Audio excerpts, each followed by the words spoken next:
ராஜாவுக்கு வாங்கி வந்து அதை விட அவன் மனக்கும் அதிசயத்தை என்ன சொல்வேன். மல்லிகைப்பூ மணக்குதென்று மன்னனுக்கு வாங்கி வந்தேன்.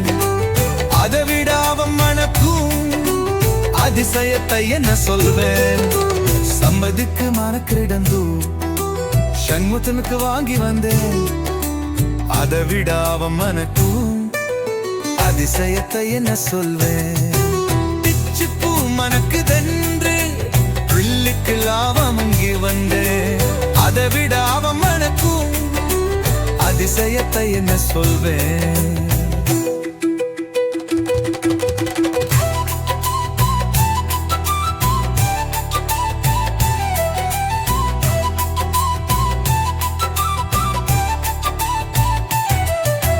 மங்கப்பூ மணக்குதென்று முருவனுக்கு வாங்கி வந்தேன். அதை விட அவன் மணக்கும் அதிசயத்தை என்ன சொல்வேன்.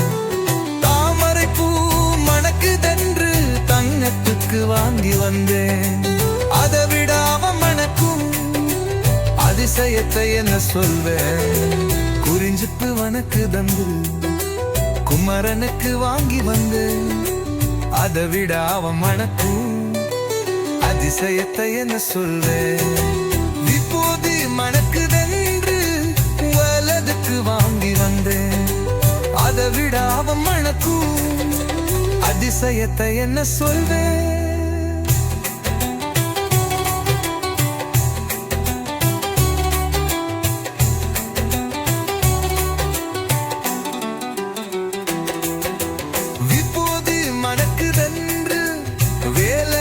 வாங்கி வந்தேன்.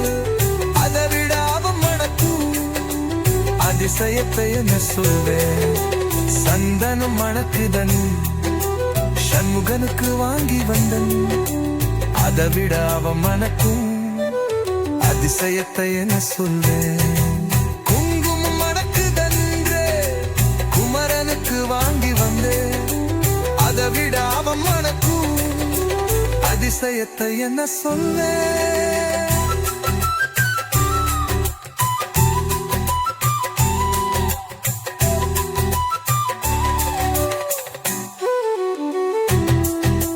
தண்ணீரம் சம்வாதும் பாலனுக்கு வாங்கி வந்தேன்.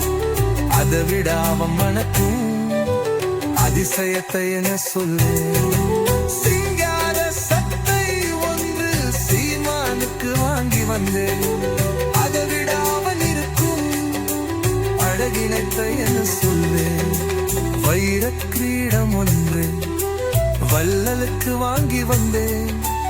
அதை விட அவஞ்சலுக்கும் அதிசயத்தை என்ன சொல்வேன். மணக்கும் மலர்கள் எல்லாம் மன்னலுக்கு வாங்கி வந்தேன். அதை விட அவன் மணக்கும் அதிசயத்தை என்ன சொல்வேன். இனிக்கும் மரங்கள் எல்லாம் இறைவனுக்கு வாங்கி வந்தேன். அதை விட அவன் இனிக்கும் அதிசயத்தை என்ன சொல்வேன்.